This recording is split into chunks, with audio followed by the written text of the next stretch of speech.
மாறி மாறி பொழுது போக்கிட்டே இருந்துச்சு அந்த விலாங்கு மீன்.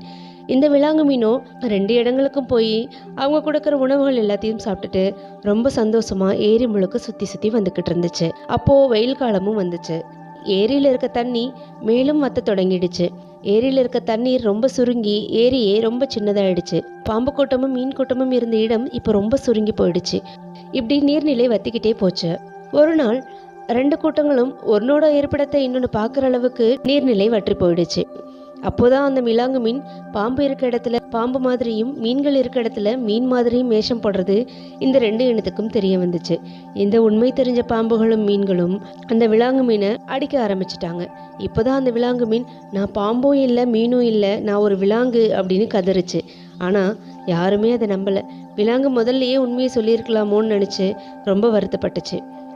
இந்த கதையிலேருந்து என்ன தெரிஞ்சுக்கிட்டோம் அப்படின்னா, ஒருத்தர் நல்லவங்க கிட்ட நல்லவனா